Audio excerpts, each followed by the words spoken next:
Hello everyone, welcome back to my channel. तो आज की वीडियो मैं काफ़ी टाइम बाद आपके साथ बना रही हूँ और आज की वीडियो भी एक ऐसे इशू के बारे में है जो कि मैं हर वीडियो में डिस्कस करती भी आ रही हूँ, और वो इशू है हेयर इशू। और हेयर इशू से भी रिलेटेड हमारी वीडियो जो होगी वो होगी एक हेयर स्प्रे के बारे में, जिसके मैं बताऊंगी प्रॉज एंड कॉन्स और यूसेज कैसे करना है और किस टाइम आपने ये यूज़ करना है, और यूजली डॉक्टर्स कब रिकमेंड करते हैं इस स्प्रे का यूजेज।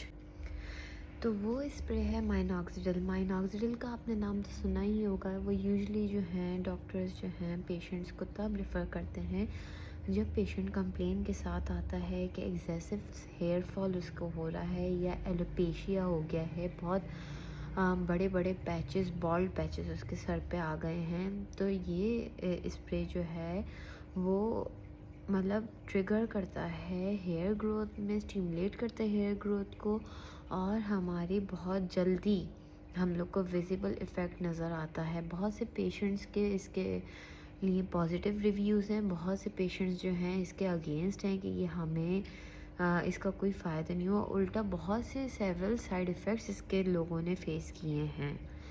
तो ये है कि अगर इस स्प्रे को, माइनॉक्सिडिल स्प्रे को हम यूज़ करना शुरू हो जाएं, कंसिस्टेंट यूज़ करें, तो 3 to 4 मंथ्स में जो है हमें इसका जो रिज़ल्ट है वो विजिबल सामने आता है। ये क्योंकि ये स्टिमुलेट करता है हेयर ग्रोथ को, और तो हमारे जो स्कैल्प की स्किन है वो उसको माइनॉक्सिडिल जो है उसकी इन्फ्लेमेशन ख़त्म करता है और हमारे स्कैल्प को एक हेल्दी इन्वायरमेंट देता है, ताकि जो है जो हमारे हेयर ग्रो हों उनको ब्रेकेज से बचाए, वो ब्रेकेज नहीं होने देता, हमारे स्कैल्प को हेल्दी करता है, न्यू हेयर ग्रोथ प्रमोट करता है माइनॉक्सिडिल। और जो हमारी हेयर डेंसिटी है उसको इंक्रीज़ करता है। वो किस तरह के, वो न्यू हेयर जो है, बेबी हेयर जो हमारे होते हैं उनको तोड़ने से बचाता है, और उनको फुल लेंथ अगर वो हो जाते हैं तो ऑटोमेटिकली हमारी हेयर डेंसिटी इंक्रीज़ हो जाती है। दूसरा ये कि माइनॉक्सिडिल स्प्रे जो है वो हमारे हेयर को थिक करता है। थिक कैसे करता है? उसका टेक्सचर इम्प्रूव करता है, हेयर टेक्सचर इम्प्रूव करता है, हेयर शाइन लाता है।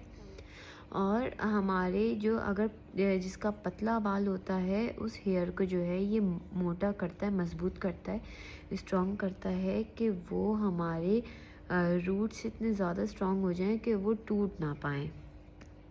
और मैंने जैसे आपको पहले बताया, माइनॉक्सिडिल जो है वो हेयर ग्रोथ करवाता है, स्टिमुलेट करता है हमारे हेयर फॉलिकल्स को, हमारे जो स्कैल्प की स्किन है उसकी जो है सर्कुलेशन बढ़ाता है, जिसकी वजह से अगर सर्कुलेशन इंक्रीज़ होगी तो ऑटोमेटिकली हमारी हेयर ग्रोथ भी होगी। तो माइनॉक्सिडिल स्प्रे के ये फ़ायदे होते हैं, लेकिन इसके फ़ायदे होते हुए इसके नुकसानात भी लोगों ने देखे हैं। माइनॉक्सिडिल स्प्रे के जो हैं, जो कॉन्स हैं वो ये हैं जो लोगों ने फेस किए हैं, कि माइनॉक्सिडिल स्प्रे अगर 1 to 2 ml से ज़्यादा वो यूज़ कर लें तो उसकी वजह से उनकी स्कैल्प इन्फ्लेमेशन हो सकती है, उनको एलर्जिक रिएक्शन कॉज हो सकता है, उनको रेडनेस और इचिंग वगैरह ये कंप्लेंट्स आई हैं। और दूसरा ये कि उनको स्कैल्प एक्नी भी हुई है इस स्प्रे से। तो ये जो है इसके फ़ायदे होने के साथ-साथ इसके बहुत सारे नुकसानात भी लोगों ने फ़ेस किए हैं, जिसकी वजह से बहुत से लोग जो हैं इस स्प्रे से दूर भागते हैं। दूसरा ये कि अगर इसका एक तरीका होता है लगाने का, लेकिन कुछ लोग जो होते हैं वो स्प्रे समझ के जस्ट ऐसे ही स्प्रे कर लेते हैं अपने स्कैल्प के ऊपर। लेकिन इसका सही तरीका ये है कि अगर हमें सिर्फ हेयर ग्रोथ ही चाहिए, वो भी स्कैल्प पे, लेकिन अगर इसको उस तरीके से यूज़ नहीं करें तो हमें अनवांटेड हेयर ग्रोथ भी हम फेस कर सकते हैं, जो कि आपके फेस पे हो गई, जहाँ जहाँ इसका कांटेक्ट होगा आपको वहाँ पे हेयर ग्रोथ हो सकती है। इसका सही तरीका ये होता है कि हम लोग अपने पाम में लें या फिंगर्स में लें वो स्प्रे, उसको रब करके अपने स्कैल्प में मसाज कर लें। उसका ये फ़ायदा होता है कि एक तो ये स्प्रे सही तरह से एब्ज़ॉर्ब हो जाता है बालों में, और दूसरा ये कि ये बहुत जल्दी स्टिमुलेट करता है हमारी हेयर ग्रोथ को। और अगर हम लोग इसको जस्ट ऐसे ही स्प्रे करेंगे, वो स्प्रे तो रोल डाउन हो के हमारे फेस से, ये तो डेफिनेटली हमें अनवांटेड हेयर ग्रोथ करवाएगा। और बेहतर ये होता है कि हम लोग ये स्प्रे जो है एक मॉर्निंग में अप्लाई करें और एक नाइट में अप्लाई करें, ये इवनिंग के टाइम। और फिर हम लोग उसी कुछ आवर्स के बाद हम लोग शावर ले लें और सोने के टाइम पे ये स्प्रे ना लगाएं, क्योंकि सोने के टाइम जो होता है हमारा, हम लोग जैसी पोजीशन चेंज करते हैं तो हमारे ऑब्वियसली ये पिलो कवर पे ये स्प्रे लग सकता है, जिसकी वजह से इसका कांटेक्ट हमारे फेस से भी हो सकता है। और ये जिस जिस एरिया पे, हमारे फेस पे, हमारे नेक पे ये इसका कांटेक्ट होगा तो डेफिनेटली हमारी hair growth, unwanted hair growth लाजमी होगी इन एरियाज पे। जैसे मैंने आपको बताया कि इससे एलर्जिक रिएक्शंस भी हो सकते हैं, तो वह एलर्जिक रिएक्शंस किस तरीके से हो सकते हैं? वो एलर्जिक रिएक्शन जब करवाता है तो हमारा फेस जो है वो स्वेल हो जाता है।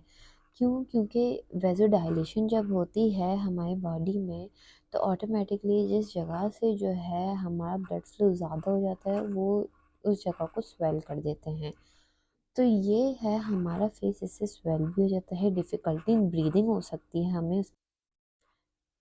काफ़ी ज़्यादा पेशेंट्स को कंप्लेन होती है कि इस स्प्रे की जो स्मेल होती है वो बहुत अनप्लेजेंट स्मेल है। तो बेहतर ये है कि हम जो हैं इसको उस बहुत ही मतलब 1 to 2 ml अगर हम सिर्फ एक टाइम पे यूज़ कर लें एंड देन हम लोग उसके 2-3 घंटे बाद शावर ले लें, तो दैट इज़ इनफ। क्योंकि कुछ पेशेंट्स को ये भी कंप्लेन हुई है, उनको डिफ़िकल्टी इन ब्रीदिंग हुई है, उनको सांस लेने में मसला हुआ है इतना ज़्यादा कि उनको प्रॉपर पेल्पिटेशंस हुई हैं। और इसमें जो है टैकीकार्डिया भी लोगों को सुनने में आया है कि उनकी हार्ट बीट जो है वो भी इंक्रीज़ हुई है। तो ये है, ये डिफरेंट काइंड ऑफ कंप्लेंट्स है। अब ज़रूरी नहीं हर एक पेशेंट को है तो हर किसी को है, लेकिन ये इसके ये नुकसानात हमें सुनने में आए हैं। तीसरा ये कि ये जो स्प्रे है इसकी अनप्लेजेंट स्मेल है। तो ये जैसे मैंने आपको बताया है कि 1 to 2 ml जो है ये आप यूज़ करें और कुछ घंटे के लिए छोड़ के बस अपना हेयर वॉश कर लें। कुछ पेशेंट्स को जो है ये यूज़ करने से जो है उनके स्कैल्प पे डैंड्रफ हुई है, फ्लेकीनेस, पूरे पूरे जो इस डैंड्रफ के मोटे मोटे फ्लेक्स होते हैं वो उतरते हैं। तो ये यूजुअली इन लोगों को हुआ है जिनका जो स्कैल्प है वो सेंसिटिव होता है, ऐसी चीज़ों से उनका रिएक्शन ज़रूर होता है। तो अगर हम ज़्यादा भी अप्लाई कर लें, ऑब्वियसली हम कोई भी प्रोडक्ट अगर अप्लाई कर रहे हैं अपनी स्कैल्प पे तो वो एक जगह बिल्टअप हो के वो डैंड्रफ करवाना शुरू हो जाता है। और ये एक पॉइंट आता है कि ये स्प्रे जो है वो डैंड्रफ करवाता है, अगर एक ही जगह पे वो बिल्टअप होए जा रहा है, उसके तो फ्लेक्स बनेंगे और वो फ्लेक्स बन के वो डैंड्रफ की शक्ल में जो है वो उतरते हैं। तो इसकी वजह से इचिंग होती है, डैंड्रफ, और लोगों को इवन कि इस डैंड्रफ की वजह से उनको ऑपोजिट रिएक्शन हो रहा होता है, उनके जो होता है हेयर फॉल हो रहा होता है।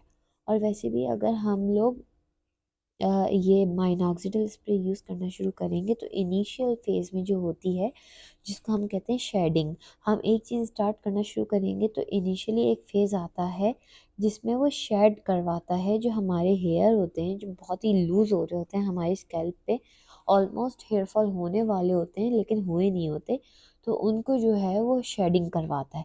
तो लोगों को लगता है कि इससे हेयर फॉल हो रहा है। ये इनिशियल फेज़ होती है, शेडिंग होती है, एक प्रॉपर शेडिंग होती है। तो ये है कि ये जो स्प्रे है ये हेल्पफुल तो है, बेनिफिशियल तो है, लेकिन बात ये है कि इसके नुकसानात भी हैं जो मैंने मेंशन किए हैं। इसको लगाने का तरीका जो है, हम लोग इसको अपने फिंगर्स पे या पाम पे जो है रब करें स्प्रे को, एंड देन हम लोग मसाज करें अपनी स्कैल्प में, बजाय इसके क्या हम स्प्रे करें। क्योंकि ये स्प्रे जो है अगर हमारे फेस से कांटेक्ट में आएगा तो ये यूजुअली जो है ये अनवांटेड हेयर ग्रोथ करवा सकता है। तो सेफेस्ट वे ये है कि हम लोग जैसे ही लगाएं फ़ौरन हाँ हैंड वॉश कर लें, ताकि हमारे ये ना फेस से टच हो, ना हैंड्स पे टच हो, ना फीट्स पे टच हो, किसी भी ऐसे पार्ट पे टच नहीं हो जहाँ पे अनवांटेड हेयर ग्रोथ हो सकती है। तो बेहतर ये है कि हम लोग इसको एक प्रॉपर तरीके से यूज़ करें और यूजेज भी इसका ये है कि 1 to 2 ml हमें यूज़ करना है, उससे ज़्यादा एक्सीड नहीं करना क्योंकि इसके साइड इफ़ेक्ट्स हो सकते हैं। और हमें जो है इसके जो पफ़ हैं, स्प्रे के पफ़्स जो होते हैं उनको बहुत एहतियात से इस्तेमाल करना है। हमें आई कांटेक्ट से बहुत दूर रखना है इस स्प्रे को, क्योंकि इस स्प्रे में जो होती हैं वो मेडिसिन्स होती हैं जो कि हमारी आइज़ को इरिटेट कर सकती हैं, बहुत ज़्यादा आई इन्फेक्शन करवा सकती हैं। तो हमें ये अपनी आँखों से, अपनी नोज़ से, हर चीज़ से दूर रखना है। इस परफ्यूम से जो है एलर्जिक रिएक्शंस इतने सीवियर हो सकते हैं कि डिफ़िकल्टी इन ब्रीदिंग भी हो सकती है। हमें प्रॉपर अस्थमा लाइक सिम्पटम्स हो सकते हैं। तो बेहतर ये है कि हम लोग इसके पल्स जो है डायरेक्टली स्कैल्प पे अप्लाई नहीं करें, हम हैंड्स पे अप्लाई करें एंड देन हम लोग उसको अपनी फिंगर से मसाज कर लें। और हम जितने टाइम भी ये लगा रहे हैं, चाहे हम 1 घंटे लगाएं, तो बेहतर ये है कि हम लोग जो हैं, अगर हम लोग बहुत ज़्यादा सेंसिटिव हैं तो फेस मास्क पहन लें। वो भी एक अच्छा तरीका होता है कि हम लोग इस चीज़ से बचें, रिएक्शन से।